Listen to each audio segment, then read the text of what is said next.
Coming to you from Orange County, California, this is the Jug Life Podcast with Max Ada and Chad Wesley Smith.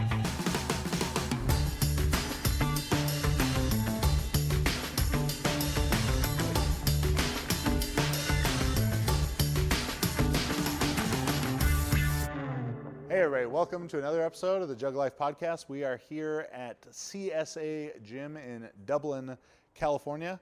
I'm joined, as always, by meticulous Max Montana. Ooh, that's a good meticulous, one. Except about his appearance or really anything else. And our guest today, Mr. Jesse Burdick. Jesse, thanks for joining us. Thanks for coming along, man. Glad to be here. Our episode today is brought to you by Big Heads and Banded Deads. It's a lifestyle. I'm really enjoying making them themed to the guests. That's a good one. That's good. Thank you very much. It was one thing to just make up random lifestyle. To found actual lifestyle companies or the real companies who are sponsoring us. But now making them themed to the guest is I appreciate it. It's Thank you very much. Fun extra that works. challenge And for me. you have the alliteration going too. There's a lot of good stuff there. That'll sell hundreds of possible t-shirts. It can't really be a lifestyle unless it's an alliteration. I believe agree. that's the way it goes. I think that is a rule. Close. Yeah, the sound. Or it's got to have some sort of a rhyme, a rhythm to it for sure. Yeah, rhythm. A lot of our, no offense to our viewers and listeners, but, they're always commenting lifestyle brand ideas of their own on the YouTube comments and stuff, and a lot of them fail to understand this rhythm. Right. There's a lot of nuance to it. People will just put in two different things, just completely different objects or two different nouns, and that's a lifestyle. That's true. It's got to roll off the tongue. Someone following us on Instagram, and theirs was CrossFit and macros was like their. It's not really. Exercise and food. Yeah, exercise. Well, I think exercise and food would go better than CrossFit and macros. Yeah. Exercise and food, but at least have some kind of. See, that should be your neck. That would be a great. That would be a great T-shirt. Yeah. Just exercise and food. Yeah, and it would be brilliant in its simplicity. I agree. I think that would be awesome. I'll wear that T-shirt. Yeah, especially if you put it in parentheses, exercise and food.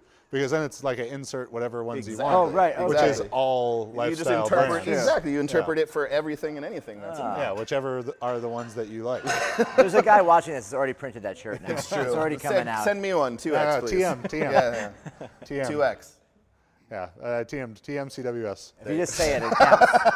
Right? You just declare TM and it's good. You're You solid. just threw out 5 fucking letters there. That doesn't really mean that doesn't hold up anywhere. Well, I appreciate it. When though. they hear from my lawyer, we'll see how well that holds up. Don't you have to mail it to yourself and not open the mail? But then one day you can go to court and it's postmarked. So you can tear it open and be like, see, I discovered this a week before it came out as a shirt. I think people have tried to do that, or but they've gone to court and it's never really held up. I feel like that's a thing. It is a thing. People do it, but I don't think it really holds up very much. But good luck. We'll see. Yeah. All right. So we're here in the power room at CSA, your home base. Tell us a little bit about what you do here with the gym, with PowerWOD, and sort of how you got into powerlifting. Okay, a lot of different stories there. But what I do here is, so I have basically the strength and conditioning side of the gym. We have the MMA side up front, the CrossFit side in the middle, and then I have my stuff back here where I train the athletes, powerlifters, anyone who just kind of wants to get strong. Notice the distinction between athlete and powerlifter. Two separate things. Two separate things. I think, I don't know, were you like this early on? You tried to call yourself a strength athlete? Well, I did. Yeah, especially having actually been a prior athlete. Yeah, an athlete before. Yeah, I make the same distinction of powerlifting and athletes. Yeah. So I tried to be strength athlete or power athlete, and then after a while I was like, I'm just a powerlifter. I was like, I'm no longer an athlete. You kind of cross that line, and then it's really hard to kind of come back. I left a lot of athleticism in 2011. Anytime you probably got over maybe 220, I think, for me at least, was that's when athleticism and power. I was 15 then, so. Well, yeah. See, it took me a long time to get there. But so I got into powerlifting after I was done playing baseball. I played Division I baseball in college, and then played a little bit kind of semi-pro, kind of knock around after that. Found myself like a semi-pro knock around. How does that compare on a Kenny Powers type of scale? Well, it's actually pretty similar depending on where you're going to go. I was lucky because I was in upstate New York in Canada, And then when I moved out to California, oddly enough, where semi-pro ball is actually highly thought of, and there's a lot of stuff to actually do.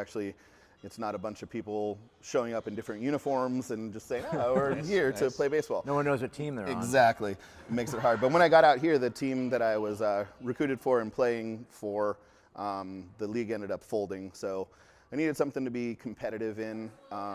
I'd always thought that it'd be cool to be strong. I was a baseball player, so we weren't allowed to lift. And all forearm curls. it was all, yeah, you're so right. All forearm it was curls. forearm curls and extensions and like the curly do things and like for some reason like calves. I have no idea why. We did a lot of calf raises. Well, calves, neck, and forearm are the most important body parts anyway. That's true. That is true. I used to coach high school football and would butt heads a lot with the baseball coach because we had athletes who were baseball and football. Right. And he's like, well, I don't want them to lift too much. And I was like, why do you think everyone in Major League Baseball takes steroids? Because being strong fucking helps. Absolutely.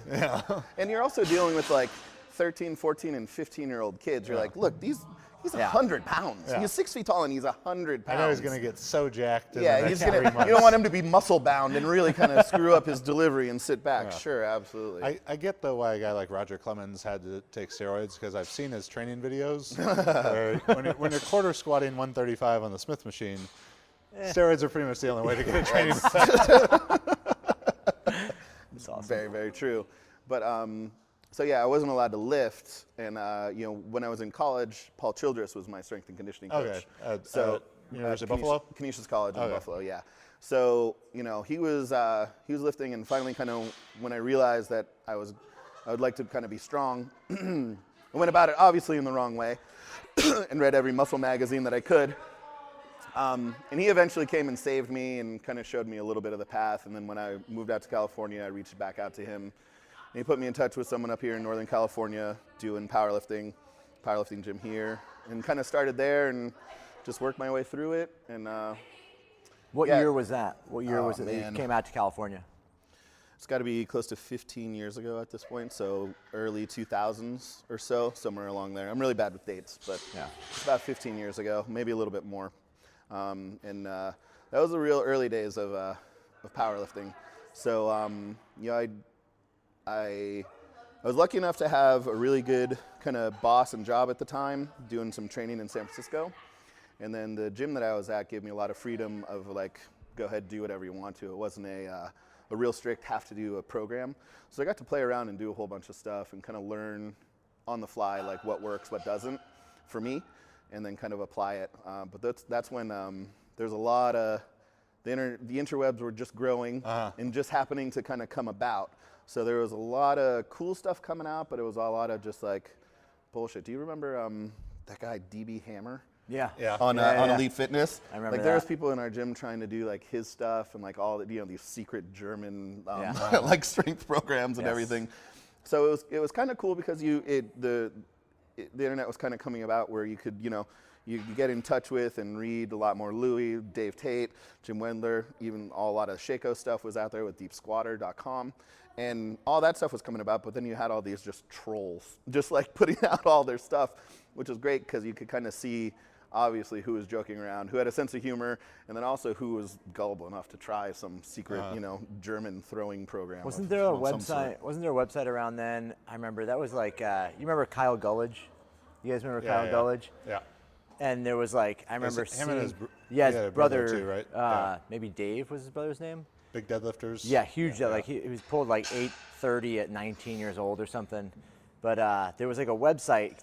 YouTube really didn't have anything. Right. It really wasn't even like, it might not even been out then. Like training clips only, if anything. If anything. And there was like some guy had hosted a website. I want to say it was like, it wasn't Iron Garm, but it was like Iron Game. Iron Game, yeah. And it was like, all it was is just a bunch of links. Yeah, it was just videos that were uploaded. And there was like, I remember watching those videos and seeing like. That was actually, I actually lifted with that guy. He's from Northern California. Oh, His yeah. name is Hayward Blake the Fourth.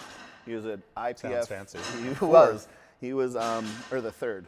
Would I know him well if I didn't know the other three versions? I don't know if you want to know any one of them, but he was a really strong kid. But I think that was his website, and he had all that stuff up there. It was, that's I haven't even thought about Hayward in a long, long time, but that's interesting. But yeah, that was his website. Yeah, that's crazy. Yeah. So when you got into it, you were probably, 2003, it was probably like relative to, I'm trying to think, relative to like where we are now, that would have It been looks like completely all, different. I mean, yeah, I mean, how many women would even be in like the gym at that point in time? I think we probably had like 2 in Yeah. the gym and a membership of about 40. Totally and like barren. at the meets, we didn't. I mean, we knew what raw lifting was. Yeah. But it wasn't an actual even category. Yeah. There was like single ply, double ply. Right. And that was it. So going to a meet, I don't remember seeing anyone until I think the first person I saw do a full meet raw was Dustin Speed, probably maybe like close to 10 years ago or so. He was the first person I saw just go all raw, and I think he had to lift in the single ply division, but he lifted raw. It was a different world back then. And I mean, meets were 20 to 30 people, probably no women, and they just took forever. Yeah. Just because of all the equipment and everything. That's the same still. So before Pretty close. Before we get too far into that part of things, that's the next thing we want to talk with Jesse about, is as he's been in powerlifting now for 15-ish years, seeing this sort of transition from equipped lifting to raw lifting, how that's affected him as a lifter, as a coach, and just how he sees culture change in the sport. So we're going to be back with Jesse Burdick on the Jug Life podcast. Guys, your bathroom called? It's time to give it the cleaning it deserves. Get rid of all that junk that's lying around. Freshen it up with high-quality products from Dollar Shave Club. Members get everything they need for their morning routine delivered right to their door. Dollar Shave Club is more than just razors, and it's way better than going to the store and buying expensive razors. They have everything you need: razors, shave butter, shampoo, body wash, toothpaste, everything you need to look, smell, and feel your best. Even though I have a beard, I can still use the high-quality razors from Dollar Shave Club, the Executive Razor, the best razor I've ever used to clean up my neck, clean up the cheeks, and their Dr. Carver's shave butter is fantastic. Goes on clear so you can see where you're shaving. And since Dollar Shave Club delivers everything to you, you don't have to set foot in a store, wandering the sales aisles, hunting for razors, shampoo, body wash, toothpaste, none of it. Clean up your bathroom and your morning routine. Join Dollar Shave Club today, and for just $5 with free shipping, you'll get the 6-blade Executive Razor Plus trial sizes of shave butter, body cleanser, and One Wipe Charlie's. Then keep the blades coming for a few bucks more a month. Get yours at dollarshaveclub.com/juglife.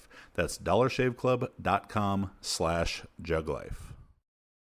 All right, we are back on the Jug Life podcast here at the PowerWOD in Dublin, California, with Jesse Burdick.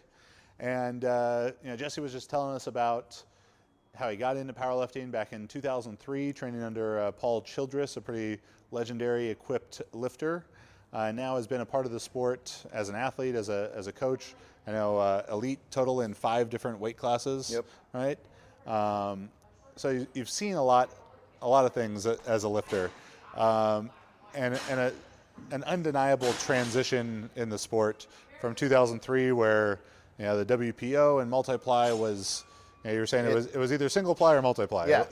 Raw lifting was not a thing, to now, maybe you go to these meets and could find one equipped lifter, if that. So how was the transition for you, competing equipped to now competing raw?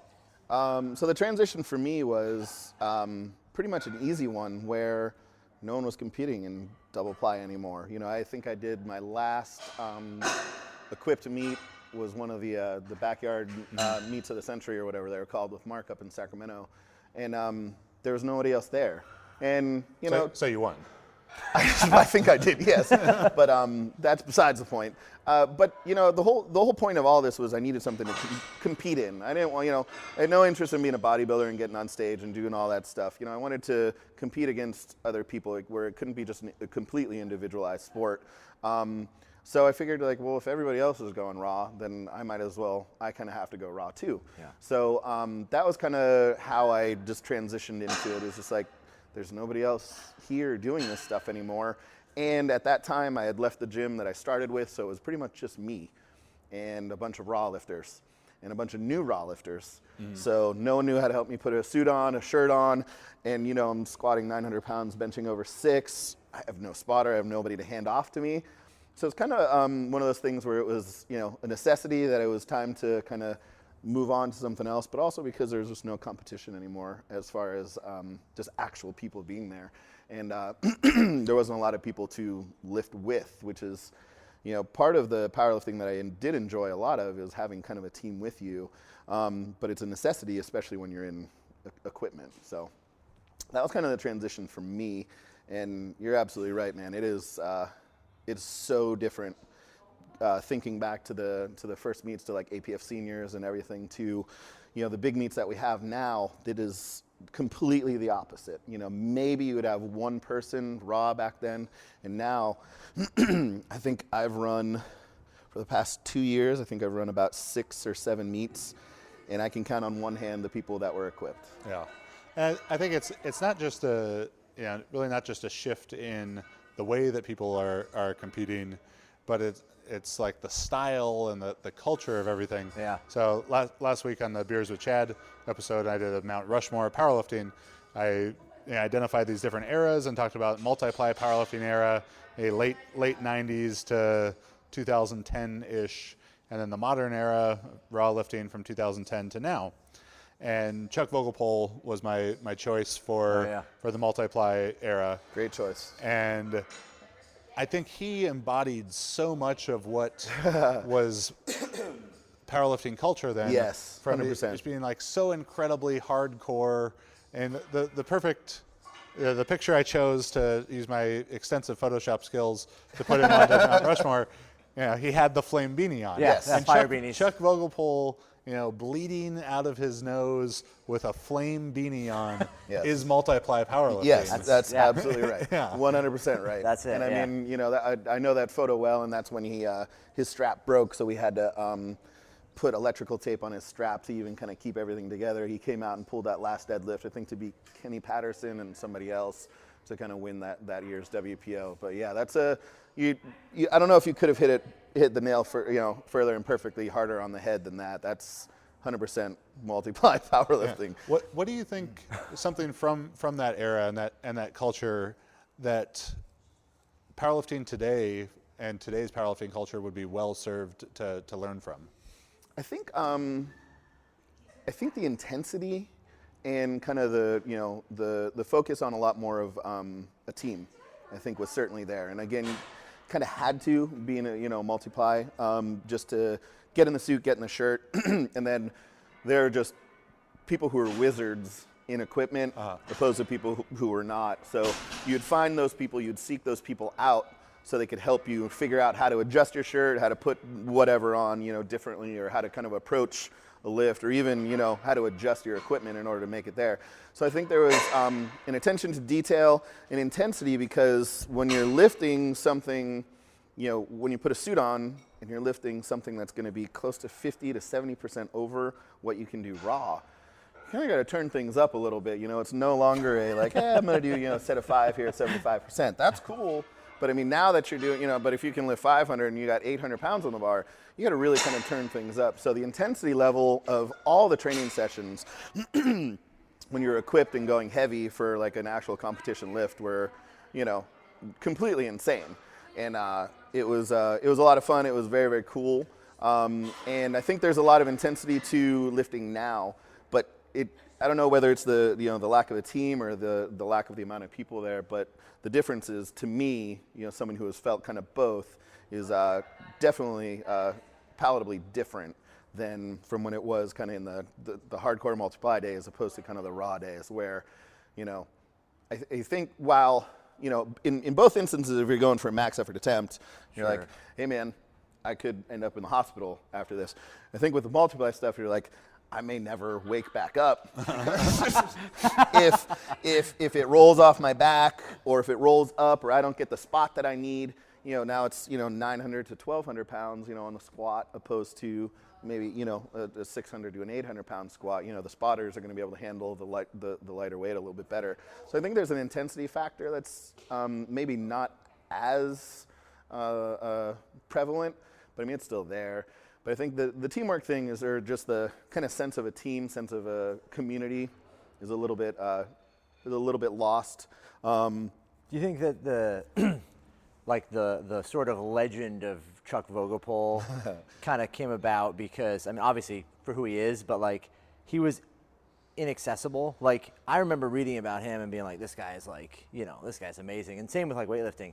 You read about people you've never met. Right. And then now as the community has kind of gotten smaller because there's more Instagram and everybody is like, you know, you might know the top lifters or have communication with them. Yeah. So like their reputation and legendary status is a little bit less, you know, sure. amazing. And so like, yeah, it's kind of funny to me. Like, like Vogopol was like, even to this day, you're kind of like, I've never really like seen anything on him. Like, there's a training article here or there, and you're like, this guy's like this fucking insane monster guy. Yeah. That you're like, okay, like you watch the video of him pulling, you know, 800 or whatever, and it's like it kind of gets you inspired, really, really like a lot more for your training sessions. Whereas now it's like, it's more accessible. Everything's more kind of readily available, so people maybe don't have that sense of like, I think like the mysticism. yeah, right? like Like if all right. you had seen was a black and white still photo, I mean, you still knew that there were flames on the beanie. Right. Yeah, a Right. black and white still photo in Powerlifting USA with a meat write-up. Yeah. And I think Yeah. that those were written in a way to they're a little Trying to embellished, include sort of. everybody Yeah, and embellish yeah. where you could. Yeah. and a sense of you know, epic Yeah. Viking type of warfare to it. But now you could see, I mean, shit, you probably see 80% of people's Right. training leading up to Right, a big right. U.S. Open or something Yeah. like that. Yeah, it was almost kind of extra cool because you had no idea what he was Yeah. actually doing. Yeah. Well, and you then also- yeah. Louis would, you know, never tell you what he was actually doing because Chuck didn't lift with him at that time, so he had no idea what he was actually Right, doing. right. So it was one of those things. All you would hear is stories, and then, you know, kind of the stories, and, you know, then you'd kind of see some of the videos, and those are kind of just small snapshots of, you know, kind of the culture of, you know, what was kind of going on there at Westside with Chuck and everything.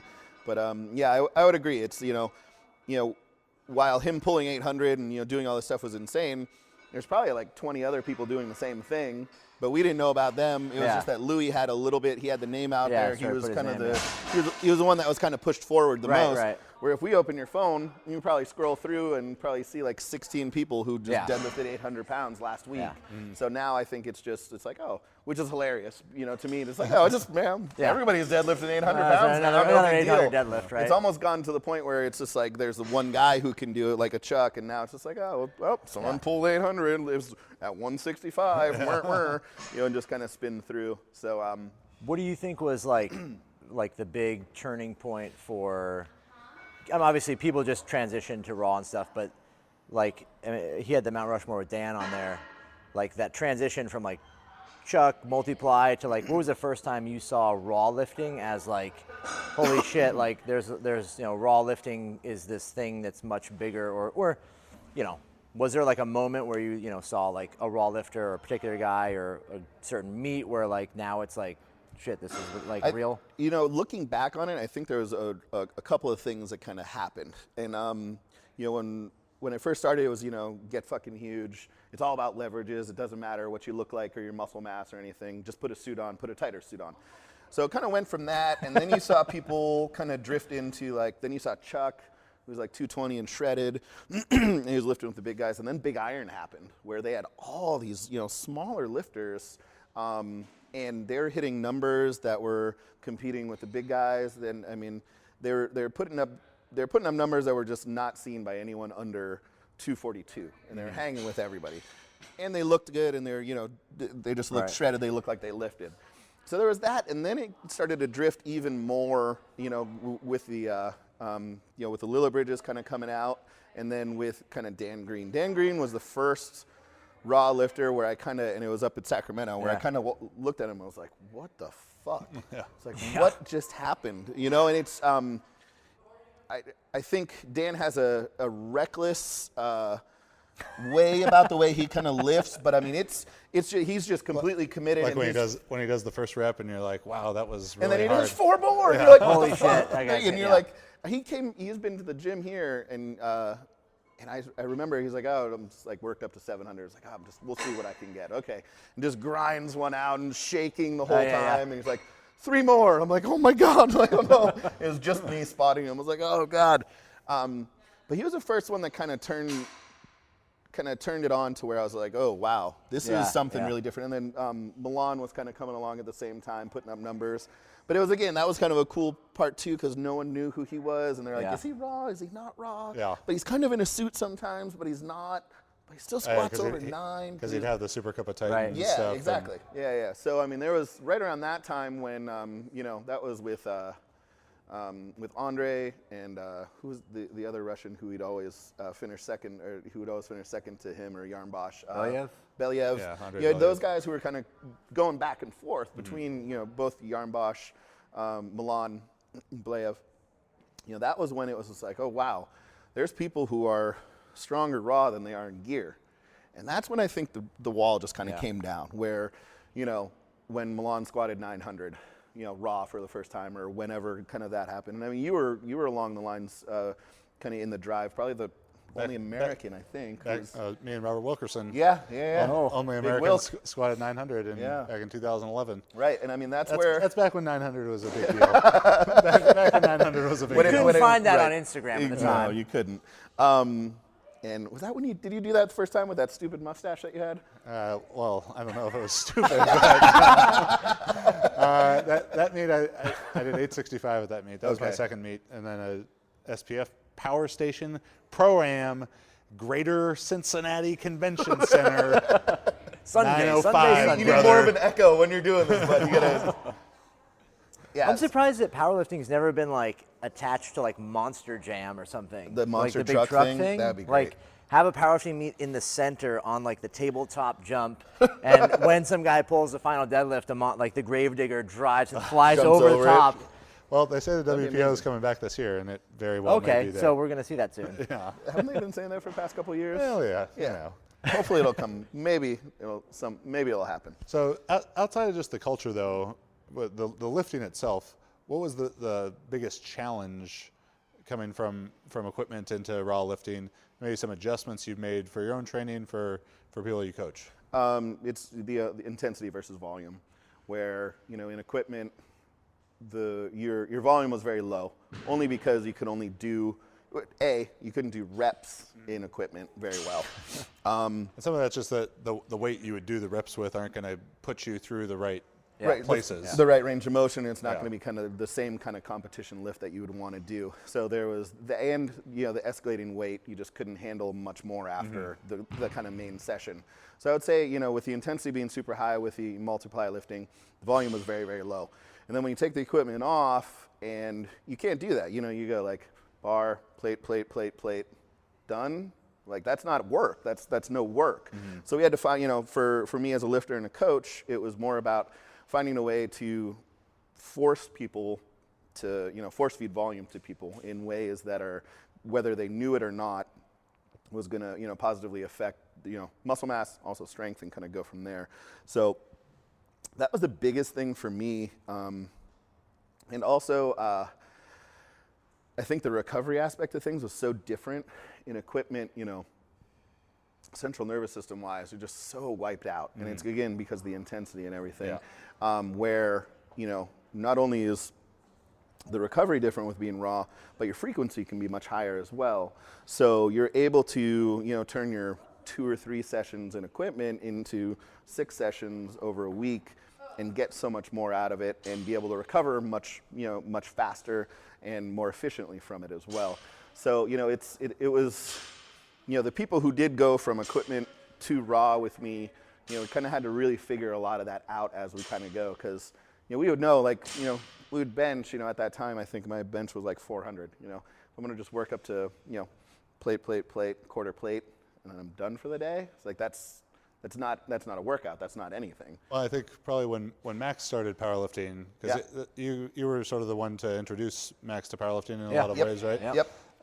That you were much earlier in that transition time. And though Max's upper body would tell you otherwise, maybe you guys weren't doing enough volume here. Well, yeah. At least they're not making fun of my shoes. That's true. That's one step ahead of it. But yeah, it was. But it was a learning process, and I mean, I do remember, way back in the day, kind of comparing kind of a Louis Westside, template to kind of what Shaco is doing, and Shaco is using a lot of raw lifting and dealt primarily with single ply. So when I started to look at that and kind of compare the two, I kept kind of the same conjugate system because just the schedule, I'd been doing it forever and it made sense in my head. But taking a lot of stuff where he did and some of the not a small lot, but just what they were doing overseas, anyone who was doing a lot of single ply stuff. Yeah. We were able to take a lot of that and kind of add that in to things, and I think that helped me kind of start to mold what we're doing today. That's too with the single ply lifting, why a guy like Milanichev, and why there's so much more carryover between those Checo equipped programs versus I think the more strict West Side type of stuff. If you look at a IPF single ply lifter do a squat, and you look at a raw lifter do a squat, it's almost the same. Yeah, they look really very much the same. Yeah, absolutely. And where if you look at Chuck Vogelpohl do a squat and 99.9% of raw lifters squat, they have nothing. Completely different. Yeah, they really have almost. nothing to do with each other. Right. Yeah. So I mean, that's where you're absolutely right. That's what kind of where the carryover kind of came from, and a lot more concentration on having that the first two movements just be very dedicated to the big three lifts, opposed to really kind of blurring some of the lines with board press, shirt, throw bands and chains, and whatever else you kind of want to throw on there. It becomes a whole different thing. So kind of taking a lot of the bands and chains off the bar, and trying to perfect technique, raw technique, which is different than like you said, just different than equip technique, double ply equip technique. Have you found that the kind of scope of exercise selection is just narrowed a lot? For sure. Yeah. For sure. And I mean, it's obviously there's going to be testing periods, and we're still trying to figure out what's going to work best. But we would always, as equipped lifters, I don't know if I for 5 years ever squatted except at a meet without bands on the bar. And now I don't think we just don't put bands on the bar for the squat. We'll keep them on there for the deadlift because I think that forces people not to coast at the top and actually kind of push their hips through, and utilize more chains on the bench than than bands.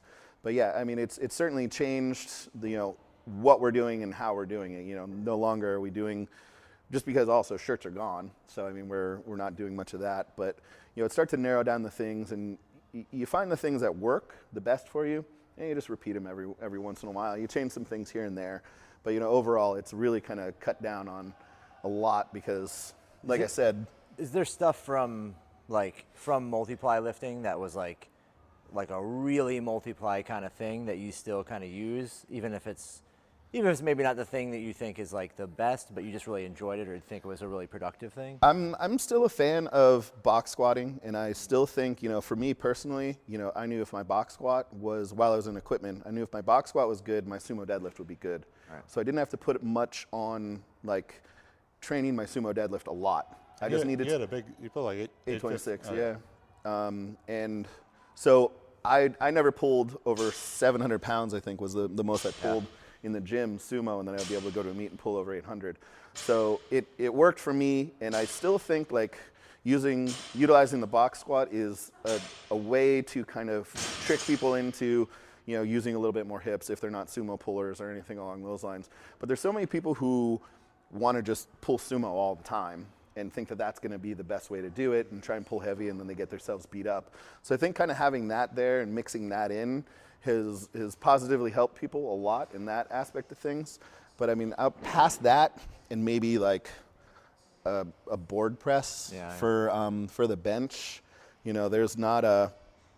It's actually interesting. I think kind of the raw lifters actually added more deadlift variation to my program than the conjugate system ever did before that. You don't do deadlifts and right. You don't ever do that. Yeah, exactly. But I mean, kind of the block pulls and more concentration on deficit stuff. That was never there. We never did any of that stuff. In multiply. Well, and again, it's just completely different sports. So you try and do a deficit in a suit, it's just not going to. You're not going to get down there to get the bar. Yeah. So I mean, it actually kind of switching over to raw added more exercise selection to deadlift, but it certainly shrank everything up. But yeah, I would say box squats and some board press.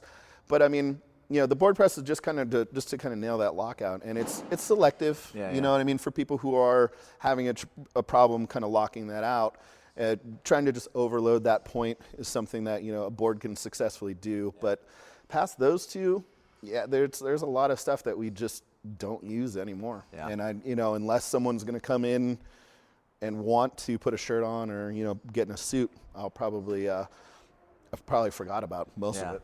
What do you think is the most variables you ever used in one exercise?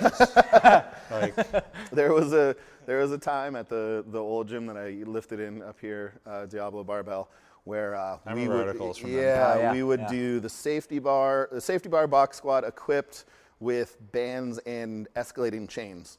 So you would do a set, add a chain, do a set, add a chain. I think they called it the Grazzletron. I don't know how it got to that name. I don't know.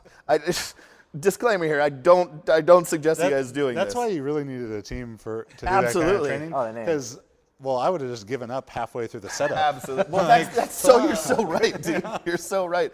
And I see a lot of people who still want to try and put some of these things together. Right. I'm like, I just don't even know if I have the patience Yeah. to Oh, put a suit on, Right. B, trying to set all this shit up. Only one variable, I think, is if people they can change their stance, that's fine. They can change the bar with the regular stance, that's fine. Once you get to two variables, maybe once there's three different things going on, then all hell is broken loose. That's just something that you're doing by yourself, let alone trying to put stuff on and set stuff up. So I think, I guess it would be a suit, box, safety bar, bands, and then you would be able to add chains. So like five, then you could add, keep adding more chains. Yeah. I think, awesome. I used to screw around with, because I was trying to come up with a way to do band releasers. So I believe Max has told me about this. yeah, that was he almost died. It was amazing. So we would set up stuff like that and try and screw around with some stuff. But past that, I don't know if they're maybe a shirt, board, bands and chains. I like when the bands go from the top and the chains reverse go bands. from the bottom. That's so right. It's somehow it cancels each other out and makes you stronger. That's muscle confusion. Or like chains with the slingshot kind of thing. I was like, aren't these doing That the opposite? actually is really good. I'll argue for that one. Okay. That one is good, but the reverse. But I have seen people do reverse band board press with chains in a shirt. I have never done it, but I've seen it. There's 1 inch of range of motion there. That's super hard. It's easy off the chest. It's impossible at the top, but right in the middle. It really gets the good work in, which is what you need. I've seen bands on occasion too be going not up Not and down, up, but some sideways? forwards and backwards. Yeah. I think that's odd. we can differentiate it, kind of between main lifts and accessory lifts. That'd be an accessory lift just to try and force people to use their lats on their deadlifts. But on the one that you're probably talking about is safety bar and has it in front. After a while, if you're a businessman and this is what you do, you also got to start to factor in like, if I fuck this person up, like this is not good for business.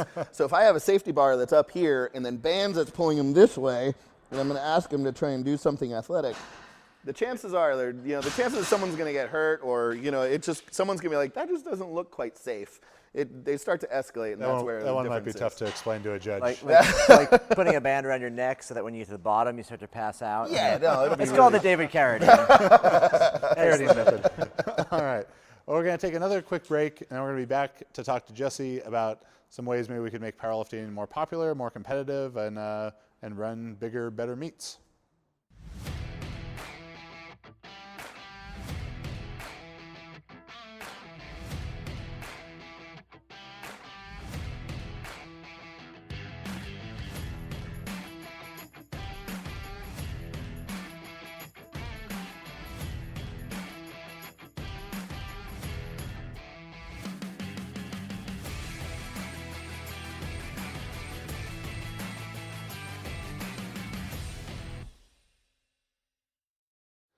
All right, so we're back on the Jug Life with Jesse Burdick.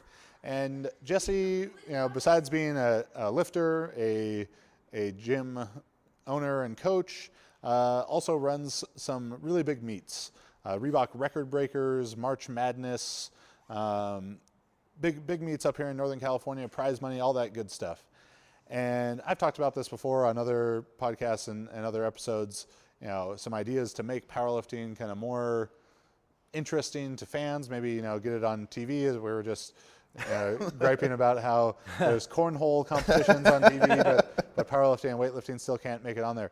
So what are things that you see as a meet director, ways that powerlifting can be better presented to the audience and maybe made more professional and more appealing? So when I started doing the meets, my whole intention was to just make the lifter experience a lot better, because there wasn't a lot of meets going on here, and if they were taking 13 hours, and you're deadlifting at 10:30 at night, and you've been there since 10 o'clock. So I wanted to concentrate on making the lifter experience better, mostly because of my athletes just didn't have anywhere to go. And then, I would always think about, my parents. I'm sure your parents the same thing, and you just talked about, going to a track meet and you're sunburnt and just destroyed for 10 hours. And, just thinking about going and being a fan, I love going to powerlifting meets, but they're exhausting. They're going to be, all day long, and, if you're there for one person, they're going to be on the platform for almost 2 minutes. At best, they're going to be there for 2 minutes. So I thought about just like, okay, well, how can we keep that, keep the fans interested, mom and dad, keep people coming, because they're going to come and support whoever is going to be there. But let's make it a little bit more interesting for them. So, I kind of picked up the stuff from Jim McD about kind of the live feed, trying to make that better, trying to add commentary to it. At the meet themselves, not charging anyone to come to the meet to kind of get in here. I think that's one of the most criminal things that I see, is people charging to support your kid for a minute and a half or whatever it is. So dropping that, trying to get more people in here, trying to have vendors here and almost turn it into a mild spectacle of some sort, if you will. So they can kind of go and shop. We usually have food trucks, and you can kind of get outside and move around and do some stuff to make it interesting when whoever you're there for isn't lifting, which is most of the time. Yeah. So I started doing that, and then, I was just like, you know what, I really want to do something, because I loved the WPO days. I thought they did great. I still remember, I was there when Goggins squatted 11. I was there, the infamous picture of Chuck. And those were, the place was electric. It was just awesome. The energy was crazy. And this, for the kids at home, the WPO, World Powerlifting Organization. Yes. It's kind of like a one-off, really big multiply meet at the Arnold. Probably flames shooting out of the stage. Yep. Ring card girls walking around with a weight. Was it televised at all? No, it never got televised. The only powerlifting thing that really got televised was Hawaii Record Breakers, and then the Mountaineer Cup. So my goal wasn't to try and get this on on TV or anything, but just improve lifter experience first, then kind of the viewer experience second, and then trying to get better lifters here. And I was able to hook up with Reebok and kind of pitch the idea of, incentivizing lifts. I was basically saying like, hey, come here, break a world record, we'll give you $1,000, because that's what Lou used to do back in the WPO days. He would give, he would give people $1,000 if they broke an all-time world record. And I was able to find myself in a position to offer that. And that started bringing more and more people to the meets, and it kind of elevated kind of the status. And as that kind of happened, I was able to kind of fine tune some stuff, get better audio video equipment for the live feed, and try and, get more vendors, better food trucks, different food trucks here. So as far as I'm concerned, just from a meet director standpoint, just doing that, really kind of, I guess, put, our meets on the map. And, it's helped a lot. To kind of continue pushing it, I think some of the biggest stuff is you got to focus on kind of the lifters themselves. You got to bring out some characters, and you got to have people, the guy who everyone's going to love. You got to have the guy that everyone's going to hate. You know what I mean? You don't have to WWE it where, you got these just huge clash, but there needs to be some sort of, some characters and some sort of, development, so people can identify with one of the lifters, some storyline for sure. So I think that would be great, and I think just to continually incentivize the people, whether it's at the meet or I think it would be great if we could get to a point where we could subsidize somebody for a year, where you're like, hey, come to the meet. If you win, we're going to give you $40,000 for the next year, something along those lines. I think not only would you get a lot more people here, but now you're gonna start to pull some people from some of the other sports who are like, well, shit, if I spend 3 months busting my ass and lifting for this meet, I have a really good chance of being able to just kind of cruise for the next year, or however they're gonna go ahead and think it. So I think something like that, continually putting up money, trying to develop characters, and just trying to, even if it's just like having a dedicated YouTube channel to it or something, and just having the meets visible is gonna, increase, awareness of who these lifters are, what they're doing.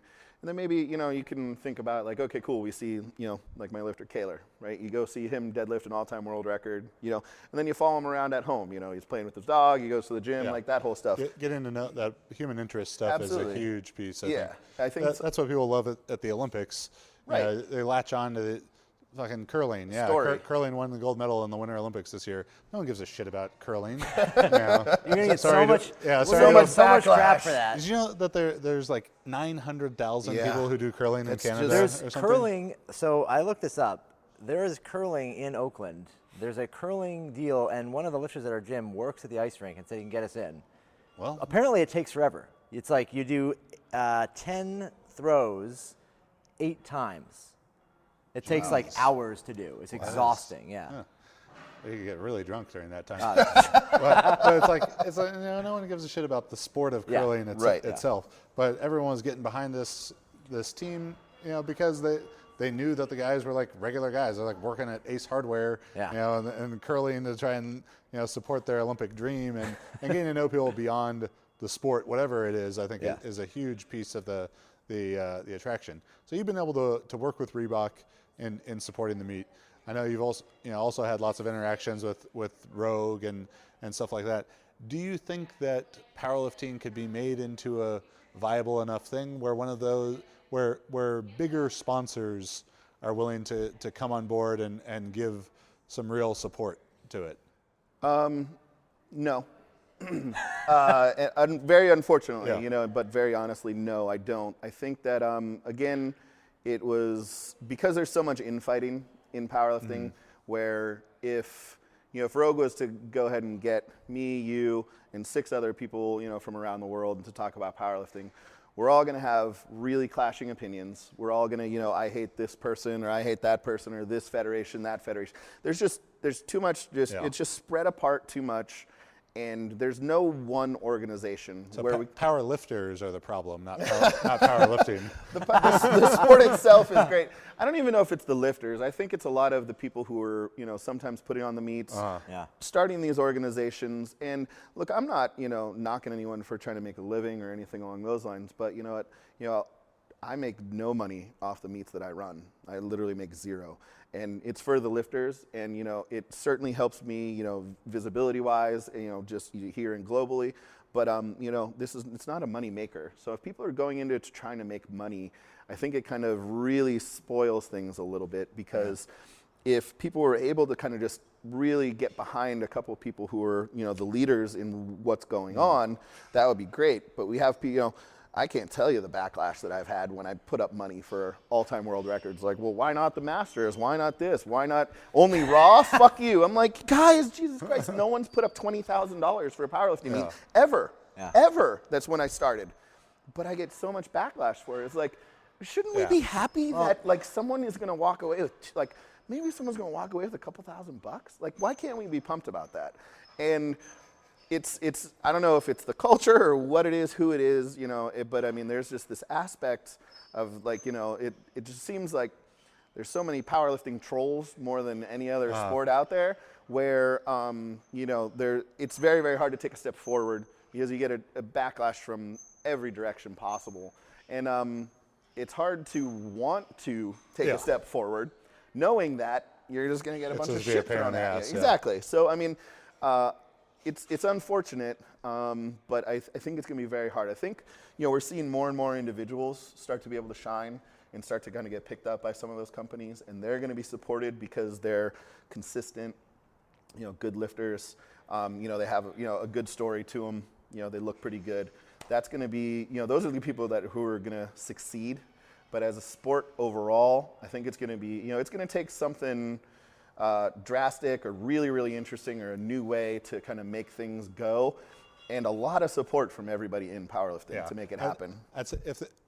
Largely, I agree with you that it would be very difficult to unify all of these, not necessarily opposing, but individual groups in it. Yeah. It would really take like one Saudi prince Right. who just Right. fucking loves Totally. powerlifting. Totally. And it's Just just like buys it all. Yeah, and they're like, oh, U.S. Open, that's cute, the prize money, and then Yeah. Right. I'll just put up $1 million. Right. Right. Yeah, it's $1 million because that shot out of the ground in my backyard this morning. Absolutely.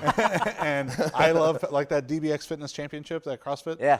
competition. Oh, the That's one over there? more Oh, money yeah. than the CrossFit Games. Yep. How much is it? They were getting like $25,000 per event. Yeah. Plus, they were flying people to Dubai and putting them up for like 2 weeks. And they were getting Yeah, I had to they were go getting to that, appearance yeah. fees too. Yeah. Yeah. And go to that. the overall like the winner was I think 250,000, but if they won all the events plus the overall, Wow. they would have won like 500,000. Right. It was That's hilarious. very yeah, lucrative. pretty crazy. Well, cool. I think we covered a lot of good stuff. Max, Yeah. any other? No, that's good. I think we summed it up that powerlifters are non-athlete trolls. Did we really do that? That's pretty much the podcast. Damn it.